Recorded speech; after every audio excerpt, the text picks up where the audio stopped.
가정의 달 5월을 맞이하여 우리 성도님들의 각 가정마다 하나님의 은총과 예수님의 풍성한 사랑이 가득 넘치시기를 주님의 이름으로 축원합니다. 먼저 천국을 보낸 부모님들이 계신 가정이다라고 한다면 그 부모님들께서 주신 신앙을 마음에 잘 간직하시고 또 자녀손들에게 그 신앙을 아름답게 물려주시는 귀한 가정이 되시고, 또한 부모님들이 살아계신 가정이다라고 한다면 그 부모님들을 위하여 더욱더 기도하며 또 그 신앙을 가지고 자녀손들을 신앙으로 만들어 가시는 귀한 우리 영화교회 모든 성도님들이 되시기를 주님의 이름으로 축원합니다. 우리가 이 땅을 살아가면서 가장 큰 축복은 무엇일까요? 무엇보다도 가장 큰 축복은 우리가 하나님의 자녀가 된 것입니다. 하나님의 자녀가 된 것.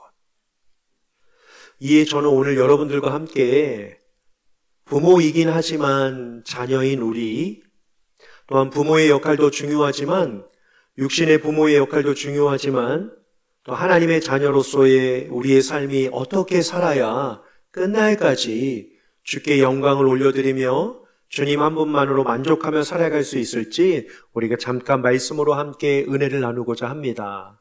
오늘 본문 말씀 잠언 20장 11절을 보시면 이렇게 이야기를 합니다. 비록 아이라 할지라도 아이라도 자기의 동작으로 여부가 나타난다라고 합니다.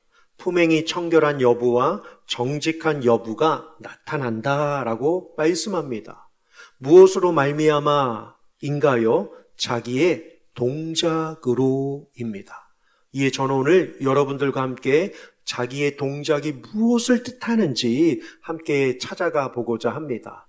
아이인데도 자기의 동작으로 여부가 나타난다라고 합니다.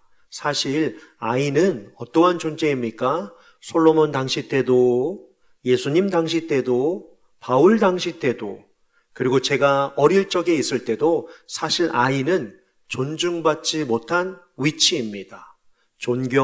존중받기란 쉽지만은 않죠. 사실 가정에서는 아껴준다라고 하겠지만 사회는 그냥 참아줄 정도였기 때문입니다.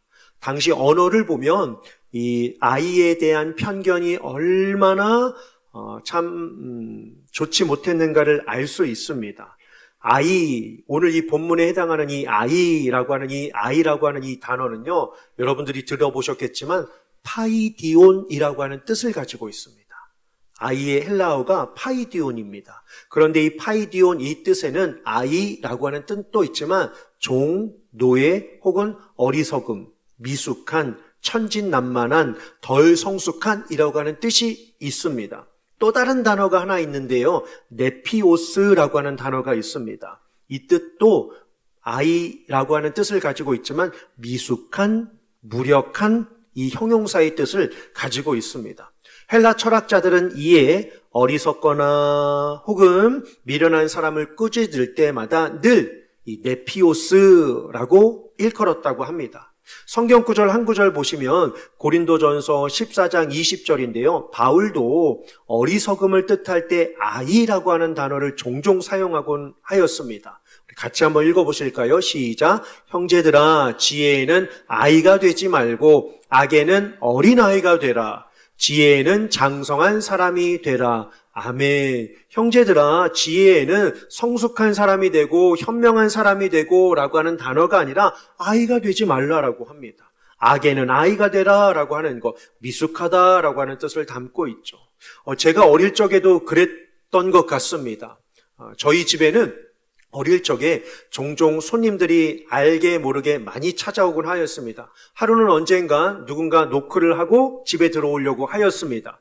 누구지? 라고 하면서 제가 문을 딱 열었는데 곱게 차려입은 한 여성분이 손가방을 들고 어머니 계시니? 라고 하는 거예요. 네, 엄마 계세요. 라고 하면서 엄마에게 그분을 안내해 드렸습니다. 그러면서 그분이 꺼내는 게 뭐였을까요? 바로 화장품이었습니다. 아시죠, 여러분? 옛날에는요, 화장품을요, 우리가 지금은 매장 가고 인터넷으로 사지만 아시다시피 화장품을 파는 여성분들이 집을 가가호호 돌아다니면서 화장품을 판매하곤 하였습니다. 그때 처음 왔을 때 이분이 누구신가, 뭘 파는가 라고 하면서 제가 엄청 까불까불한 성격인데 얌전하게 한번 앉아 있어 봤습니다. 그런데 첫 만남에 그 여성분이 저에게 뭘 주었을까요? 아이고, 이 녀석 어쩜 그렇게 얌전하게 앉아있냐라고 하면서 가방에서요, 야쿠르트를 하나 주었는데 저에게는 그게 얼마나 좋았던지요. 너무 좋았습니다.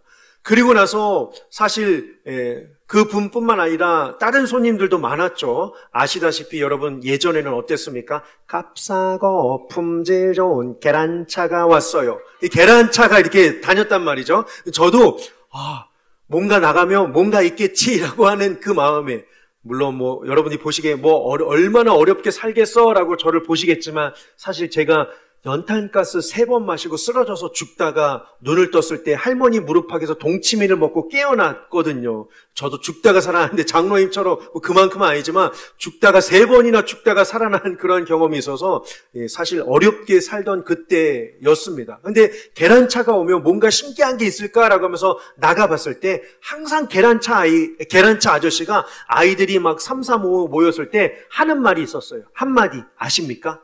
애들은 가. 그쵸? 애들은 가예요.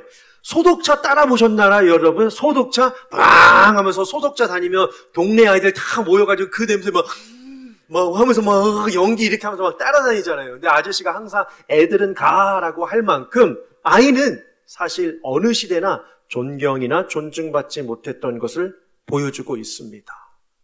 네. 하지만 오늘 본문을 보니까 비록 아이라도 그의 동작으로 청결한 여부와 정직한 여부를 나타낸다라고 할 때 과연 그러면 그 동작이 무엇이길래 품행과 정직함의 성품과 삶의 인격을 어른들 못지않게 보여줄 수 있을까라고 하는 것을 그게 무엇인지 한번 찾아가 보도록 하시겠습니다. 자, 힌트를 몇 가지 드릴게요. 첫 번째 힌트입니다. 예수님께서 제자들과 함께 있을 때 마태복음 18장에 제자들이 예수님에게 묻습니다. 화면 좀 띄워주실래요? 마태복음 18장 1절이에요. 질문이 뭐죠? 천국에서 누가 크니까? 자, 제자들이 원했던 대답은요. 예수님께서요. 최소한 바리새인만큼은 성경 지식이 있어야지. 최소한 율법교사처럼 이사야를 잘 강해해 줘야 되겠지. 혹은 최소한 서기관처럼 성전에 늘 출입하면서 말씀 암송도 하고 이러한 율법을 또렷하게 알아야지, 그 수준 돼야지 천국에 오지. 아무것도 모르는 상태에서, 아무것도 행하지 않은 상태에서, 선행도 베풀지 않은 상태에서 그 사람을 어떻게 천국으로 들여보낼 수 있겠니? 최소한 베드로처럼 돼야지, 요한처럼 돼야지 라고 하는 답을 기다리고 있었을 것입니다. 근데 2절이에요. 답이 뭐죠? 2절이에요. 예수님께서 그 무리들 가운데, 9절 넘겨주세요. 그 무리들 가운데 한 사람을 지명하지 않으셨습니다. 오히려 누구를요? 어린아이를요. 당시에 미천하고 당시에 존중받지 못하고 저리 가. 너희들이 어디 여기라고 껴? 저기라. 여기 오지 마. 이렇게 밀어냈던 그 존재였던 아이들 가운데 한 아이를 불러 세우다가 어깨에 손을 얹고 예수님께서 이렇게 말씀을 하십니다. 3절이요. 천국은 이와 같은 자들이 가는 것이다 라고 말이죠. 띵동 3절이요. 같이 한번 읽어보실까요? 시작. 이르시되 진실로 너희에게 이르노니 너희가 돌이켜 어린아이들과 같이 되지 아니하면 결단코 천국에 들어가지 못하리라. 아멘. 예수님이 뭐라고 하셨죠? 돌이켜보아라. 뭘요? 어른과 장성한 사람들과 어린아이들의 다른 점, 대조할 것, 차이점이 뭔지 돌이켜보라 라고 하셨습니다. 그러면서 어린아이들과 같지 아니하면, 여러분, 어른들과 아이들의 가장 큰 차이점이 뭘까요? 다양한 것들이 있겠죠. 한번 그 단어들을 열거하면서 마음에 답을 한번 작성해 보십시오. 이어서 두 번째 힌트를 한번 드릴게요. 마태복음 21장 이야기입니다. 예수님 때죠. 예수님께서 성전에 들어가서 예배와 제사를 드리러 딱 들어가셨는데 어머나, 예배를 드려야 될 백성들이, 하나님을 찬양해야 될 성도들이 뭘 하고 있습니까? 돈을 환전하고 있어요. 또요, 비둘기를 팔고 있었습니다. 예수님이 오셨는데, 성전의 주인이신 예수님이 오셨는데 예수님을 알아보기는커녕 예수님의 존재도 알지 못한 채 교회에서 하지 않아도 할 필요가 없는, 아니요, 하지 말아야 할 그러한 잘못된 행동들을 성전 안에서 그들이 하고 있었다라고 하는 사실입니다. 돈을 바꾸면서 유익을 따져요. 비둘기를 팔면서 이익을 따지고 있었다라고 하는 사실입니다. 그러자 예수님께서 뭘 하시죠? 이 12절 하반절에요. 다 치우셔요. 다 둘러 엎으셨다라고 이야기를 하시면서 13절에요. 뭐라고 하시죠? 13절에요.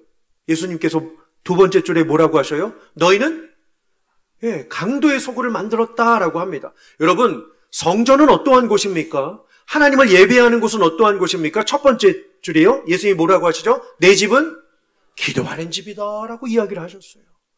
그러니 예수님이 얼마나 황당하셨겠어요. 그 안에 누가 있었냐고요, 여러분? 15절 한번 보실까요? 15절이에요. 누가 있었어요? 대제사장들과 서기관들이에요. 잠깐 내려주세요. 이 화면이요. 대제사장들과 서기관이 있었습니다. 그런데 누구보다도 율법을 알고 누구보다도 하나님 예배를 어떻게 드려야 하는지를 아는 대제사장들과 서기관들이, 사람들이, 성도들이, 백성들이 매매를 하고 환전을 하는 그 모습을 그냥 내버려 두고 있었다라고 하는 사실입니다. 그런데 이때 놀라운 일이 하나 일어나게 됩니다. 성전은 지금 아수라장입니다. 돈을 바꾸고 비둘기를 팔고 또 한켠에서는 맹인들과 병든 자들이 예수님께 나 좀 고쳐주세요라고 하는 아수라장이 되었습니다. 한껏 달아오른 분위기가 잠깐 멈추고 나서 갑자기 성전 안이 조용해졌어요. 예수님이 상을 엎으시고 치우시고 그만들 좀 하라고. 그러자 장례가 조용해지게 되었습니다. 그런데요, 놀라운 일이 생깁니다. 교회 밖에서, 성전 밖에서 소리가 들려요. 무슨 소리가 들리냐면요, 호산나, 호산나, 다윗의 자손이요. 호산나, 다윗의 자손이요. 성전 안에는 지금 싸움으로, 난장판으로 매매하며 환전하며 하나님의 아들 예수 그리스도를 알아보지도 못한 채 대제사장들과 서기관들이 예수님을 향하여 조롱하며 당신이 뭔데 엎드리냐, 당신이 뭔데 이것을 치우냐라고 하는데, 밖에서는요, 호산나, 호산나, 다윗의 자손이요. 메시아가 오셨습니다. 메시아가 회복시켜 주실 것입니다. 메시아가 우리를 구원해 주실 것입니다. 라고 하는 그런 외침이 일어나게 됩니다. 그런데 중요한 것은요, 누가 그 고백을 했는가라고 하는 사실입니다. 15절 보실까요? 15절 다시 띄워주세요. 누가 했을까요, 여러분? 어린이들이에요. 대제사장들과 서기관들은요, 당신이 뭔데 이걸 하라 말라야, 왜 치워? 왜 여기에 들어왔어? 왜 명령해? 대제사장들과 서기관들은, 성인들은, 어른들은, 성숙한 사람들은 배웠음에도 불구하고 하나님의 성전이 무엇인지 알고 있음에도 불구하고 주님을 보았음에도 불구하고 주님께 시선을 두지 못하고 엎어진 거, 어이구 어떡하나, 어이구 돈 떨어진 거, 어이구 비둘기 상한 거, 그러면서 예수님을 향하여 나가라라고 이야기를 하던 가운데 누가요? 어린이들은요, 어린아이들은요, 뭘 하죠? 주님이 구주이십니다. 주님이 구세주이십니다. 주님이 메시아이십니다. 주님이 하나님이 보내신 아들 예수 그리스도입니다. 라고 찬미하는 것을 보게 됩니다. 무엇이 어른과 아이의 차이점을 만든 것일까요? 답은요, 16절에 있습니다. 16절이에요. 16절이에요. 예수께 말하되, 대제사장과 서기관이 예수님께 말하는 거예요. 뭐라고 하죠? 그들이 하는 말을 듣느냐예요. 이게 답이에요. 어른과 아이의 차이점은 들음, 경청입니다. 오늘 본문 잠언 20장 11절 다음에 12절 첫 번째 단어가 뭐예요, 여러분? 저를 보시면 답이 안 나와요. 제가 그렇게 잘생겼나요? 잠언 20장 12절 첫 단어가 뭐예요? 듣는 귀예요. 이게 답이에요. 어른과 아이의 차이점은 듣는 귀, 경청 여부입니다. 그렇지 않나요? 아이들은 물이 변하여 포도주가 되게 하신 저분이 예수님이시래. 다 들어요. 다 받아들입니다. 믿어요, 신뢰해요, 용납하고 확신합니다. 어른은요, 바리새인, 서기관, 제사장들, 성인들, 무리들 믿지 않았습니다. 어떻게 사람이 예수야? 어떻게 사람이 신이야? 어떻게 목수의 아들이 우리를 구원해 믿지 않았습니다. 받아들이지 않았습니다. 왜요? 듣지 않았기 때문입니다. 경청하지 않았기 때문이에요. 하지만 아이들은요, 저분이 예수님이시래 이 한마디에 흡수가 되는 거예요. 받아들이는 거예요. 신앙은 믿음입니다. 아멘?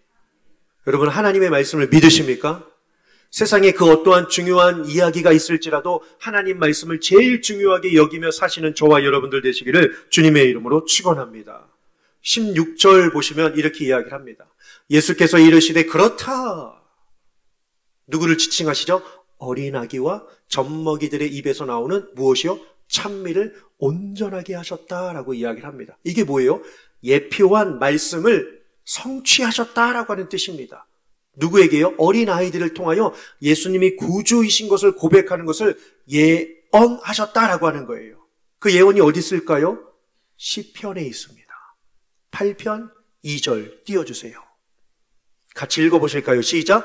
주의 대적으로 말미암아 어린아이들과 젖먹이들의 입으로 권능을 세우시며 이는 원수들과 보복자들을 잠잠하게 하려 하심이심이니라. 아멘. 무슨 일입니까? 종교 지도자들은 예수님을 거부하였습니다. 듣지 않아했습니다. 반항하였습니다. 밀어냈다라고 하는 사실입니다. 그런데요, 어린아이들과 젖먹이들과 어린아이들은 예수님이 메시아이심을 받아들였다라고 하는 사실이죠. 미숙하고 천진난만한 아이들이 교육받은 성인들보다 더욱 이해력이 뛰어났다고 예수님이 말씀해 주시는 장면입니다.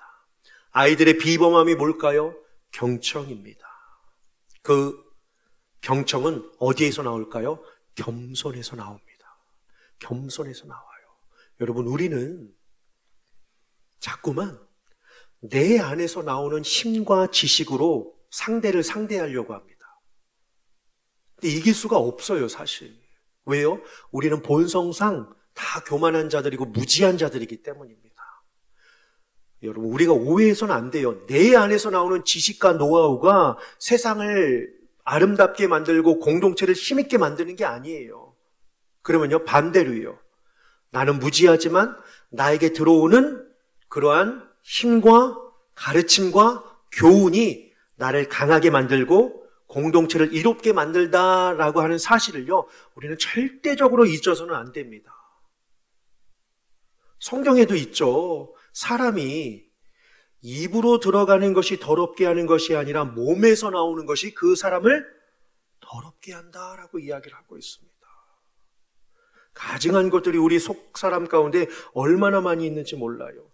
그리스도인의 삶과 하나님을 중심으로 두지 말씀 구절 내리셔도 돼요. 그리스도를 중심으로 두는 삶과 그리스도인과 하나님을 중심으로 두지 않는 삶의 사람들의 차이점이 뭐라고 생각하십니까, 여러분? 무엇으로 구별될까요? 세상은 하나님을 무시합니다. 하지만 우리는 하나님을 무시하지 않습니다. 그런데요, 잘 보세요. 우리는 하나님께 반항하지 않는다고요. 우리는 그분께 주먹을 흔들거나 그분의 이름을 욕하지 않습니다. 그런데 가장 큰 문제가 뭘까요? 애석하게도 모든 그리스도인들이 갖고 있는 이 크나큰 문제가 바로 무엇이냐면 우리는 너무 바빠서 그분의 음성을 듣지 않는다는 것에 문제가 있습니다. 사울과 다윗의 차이점이 뭘까요? 사무엘 상하를 보시면 사울과 다윗의 차이점이 극명하게 나타납니다. 다윗을 이야기를 들어볼게요. 다윗이 나올 때마다 늘 따라다니는 표현을 아십니까? 그분께 여짜와 이르되, 여호와께 여짜와 이르되. 사울은요, 한 번도 없어요. 한 번도 없어요. 다윗은 올라가리이까 그분께 여짜와 이르되, 오늘이니까 돌아가니까 멈추리이까. 자기에게 군사가 많음에도 전략이 풍성함에도 또한 좋은 요새에 자기가 주둔하고 있음에도 불구하고 다윗은요 항상 여호와께 여짜와 이르되라고 이야기를 합니다. 근데 사울은요 안 하죠. 절대로 안 합니다. 우리는 어떤가요? 크고 작은 일들을 가지고 하나님이 이것을 하나님께 이것까지 기도할 필요가 있을까? 이것까지 내가 요청할 필요가 있을까? 하나님은 바쁘신데 이건 내가 얼마든지 나 스스로 할 수 있어 라고 하는 생각으로 인하여 하나님께 묻지 않는 일이 있지는 않은가요? 이스라엘 백성들이요 하나님께 가나안 땅을 정복하면서 하나님께 명령을 받죠. 뭘 하죠? 가나안 땅을 진멸하라라고 하셨습니다. 다 쫓아내라고 하셨어요. 왜요? 가나안 땅에 머물고 있는 우상들과 죄악의 모습들이 너무나도 강력하기 때문에 유혹의 그 쇠사슬을 끊기가 힘들었기 때문입니다. 다 진멸하고 어려울 때는 하나님께 물으라라고 했습니다. 그런데요, 그 많은 족속들 가운데요, 기브온 족속이 있었습니다. 기브온 족속이 속임수를 쓰죠. 자기의 땅을 빼앗기기 싫으니까, 자기가 쫓겨나는 것이 싫으니까 아주 기묘한 방법으로요, 이스라엘 백성들에게 우르르 찾아가서 이렇게 이야기를 합니다. 우리는 저 멀리서 살아온 자들인데 더 이상 살 곳이 없는데 우리를 좀 받아주세요 라고 합니다. 옷을 보니까 허름해요. 그리고 음식을 딱 보여주게 되는데요, 음식이 다 볼품이 없어요. 이들을 쫓아내어야 하는데요. 자, 여호수아 9장 14절을 한번 보실까요, 여러분? 무리가 그들의 양식을 취하고는 어떻게 할지를 같이 한번 읽어보실까요? 시작. 여호와께 묻지 아니하고. 왜? 기브온 족속 발음을 들었는데 너희들 익숙한 발음인데 여기 사람 아니야 라고 하지만 아니야 라고 하는 그 이야기에 속아 넘어가요. 옷을 보고 음식을 보고 그러면서 음식을 보세요. 양식을 취하였다라고 하잖아요. 손을 내밀어서 양식을 보여줍니다. 우리가 처음 첫 발걸음을 뗐을 때는 이 떡이 새 거였는데 보십시오. 지금은 뭐라고 하죠? 폭삭 썩었수다.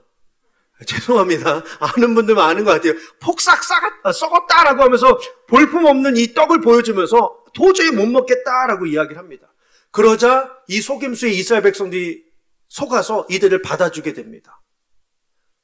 그러면서 무슨 생각이 들었냐면요, 얼마든지 언제든지 저 족속들은 우리가 마음에 들지 않으면 내보낼 수 있어 라고 이야기를 해요. 그런데요, 이스라엘 백성들이요, 기브온 족속을요, 끝날까지 쫓아내지 못합니다. 못해요. 결국 그들의 발목을 계속 붙잡는 것을 보게 됩니다. 인정하기 부끄럽지만 오늘 우리는 어떻습니까? 하나님을 찾기보다 내 본성에, 내 경험에, 내 노하우에, 내 생활 방식에, 내 경험에 의지하여서 내 방식대로 살아갈 때가 얼마나 많이 있는지 모릅니다. 여러분, 우리는 경청의 백성이 되어야 합니다. 우리는 하나님의 말씀을 듣는 자들이 되어야 합니다. 왜요? 하나님의 말씀을 들으면 들을수록 우리의 행동이 변화되기 때문입니다. 삶의 방향이 결정될 수 있기 때문입니다.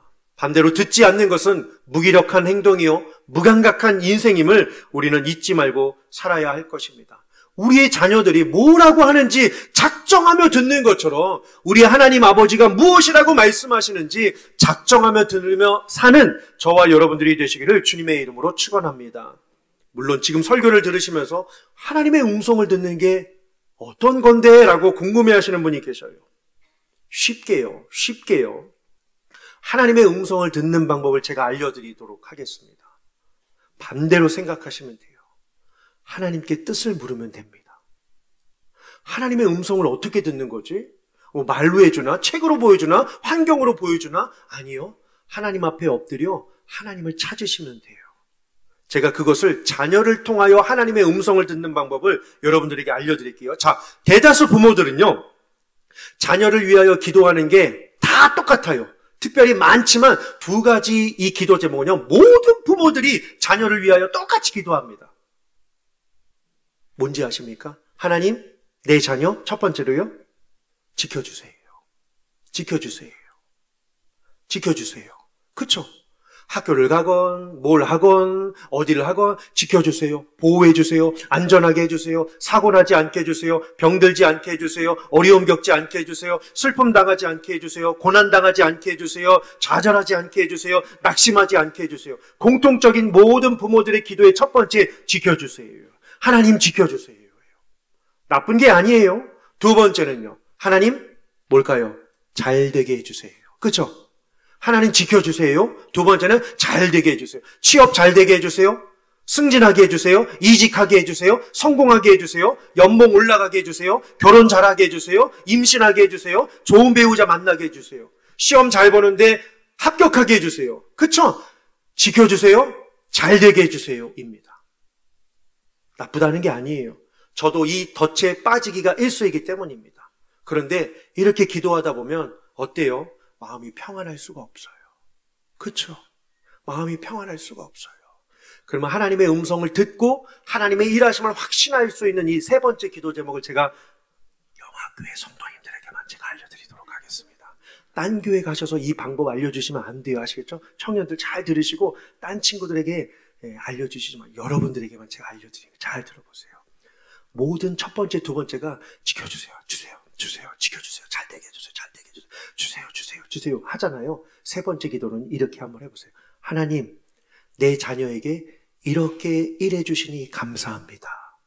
이렇게 바꿔보시는 거예요.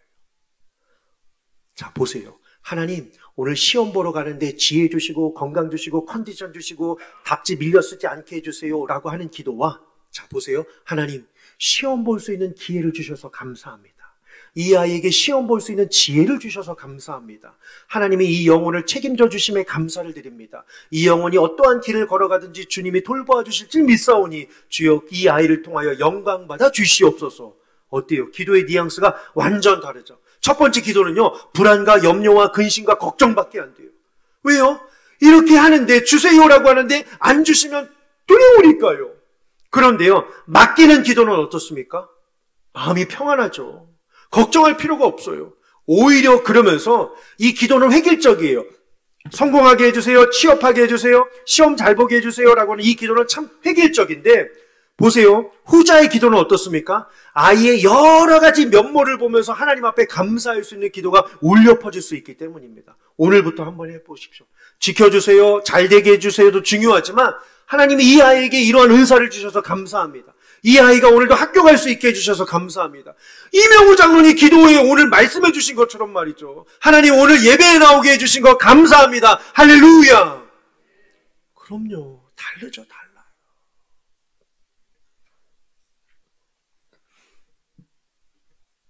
여러분, 우리가 어떻게 이러한 기도를 할 수 있게 되었습니까? 하나님의 자녀이기 때문입니다. 고린도후서 7장 1절 오늘 마지막 구절입니다. 여러분. 그런즉 사랑하는 자들아, 사랑지기에게 하나님이 말씀하신대요. 잘 들어보십시오. 이 약속을 가진 우리는 어떠한 약속이죠? 여러분, 하나님께서 우리에게 주신 최고의 약속이 뭘까요? 앞장 6장 마지막 구절에 이 약속이 지칭되어 있습니다. 앞장 6장 마지막 절에 이 구절이 있어요. 6장 18절을 같이 읽어보실까요? 시작. 너희에게 아버지가 되고 너희는 내게 자녀가 되리라. 전능하신 주의 말씀이니라 하셨느니라. 아멘. 이게 약속이래요. 이게 약속이래요. 너희는 나의 자녀가 되고 나는 너희의 아버지가 된다라고 하는 것이 약속이래요. 그러면 5월 가정의 달에 진짜 우리에게 최고로 중요한 성경 구절은요, 저는 그래서 7장 1절을 여러분들에게 선물로 드리고 싶습니다. 7장 1절이요. 그런즉 사랑하는 자들아, 이 약속을 가진 우리는 어떻게 해요? 하나님을 두려워하는 가운데서 살아야 돼요. 하나님을 두려워하는 부모가 되어야 합니다. 왜요? 그래야 우리의 자녀들이 육과 영의 온갖 더러운 것에서 자신을 깨끗하게 할 수 있기 때문이에요. 신앙이 있어야, 믿음이 있어야 어떻게 살까요? 거룩함을 온전히 이루어갈 수 있는 자녀가 될 수 있어요. 부모도 마찬가지입니다. 최고의 부모는 뭘까요? 땅 이만큼, 돈 이만큼, 명예 이만큼, 자산 이만큼이 아닙니다, 여러분. 최고의 부모는요, 아이에게 거룩함을 온전히 이루어갈 수 있는 믿음을 주는 것이 최고의 부모인 줄 믿습니다. 그래야 우리가 천국에 올라가서도 천국에서 우리의 자녀들을 볼 때 우리의 자녀들이 육과 영의 온갖 더러운 것에서 자신을 깨끗하게 지키며 하나님을 높일 수 있는 자녀가 될 수 있기 때문입니다. 이게 최고의 행복이죠. 어이구, 땅이 넓어졌구나, 빌딩 샀구나, 명예가 올라갔구나. 물론 그것도 주신 축복이긴 하지만 최고의 축복은 믿음의 유산인 줄 믿습니다. 우리 부모 여러분들이요, 자녀 여러분들이요, 남은 여생 하나님을 두려워하는 가운데서 거룩함을 온전히 이루어 나아감을 통하여서 주의 가정을 아름답게 믿음으로, 신앙으로, 또한 주의 말씀을 청종하는 삶으로 끝날까지 승리하시기를 주님의 이름으로 축원합니다. 기도하시겠습니다. 하나님, 자녀 양육과 하나님 자녀로 사는 것은 결국 한 사람이